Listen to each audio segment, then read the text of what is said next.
Hello, traders. FX Pip Collector here. Today is Friday, March 15th, and this is going to be my analysis of the US dollar yen starting on the monthly, working my way down to the 1 hour time frame for the full top down analysis.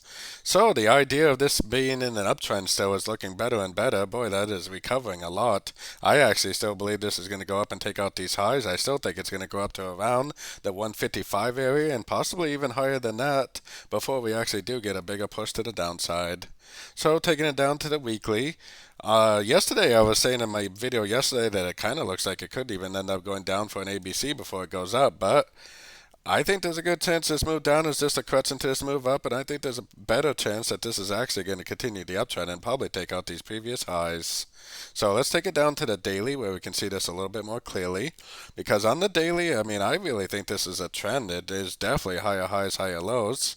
I was kind of thinking that maybe it would go down more, but boy, it definitely did make three waves down. It definitely does have a Fibonacci bounce, and we are getting a break of structure to the upside on the sort of time frame. So I think that this is very likely to end up continuing the uptrend from here. So going down to the 4 hour time frame. 4 hour time frame, like I said, we definitely got a nice break of structure. I think that pretty much confirms this is the end of a correction. Now, I got my Fibonacci retracement on here just in case we do get a big Fibonacci bounce, or even if it is continuing up, these Fibonacci areas are probably going to be areas of resistance.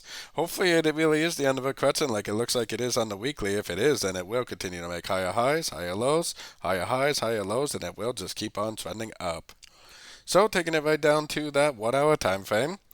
On the 1 hour time frame, we are passing beyond the 50% fib level. A lot of this move is actually caused by the yen too. It's not really so much the dollar. The dollar to me actually looks like it may end up pushing down. So we will get a little bit of a push down today. But I think even if it does go down, it's going to make another higher low, and just keep on trending up. We got some pretty important dollar news to get through this morning. And to me, it looks like the dollar needs to go down. So like I said, it's pretty likely that this might go down.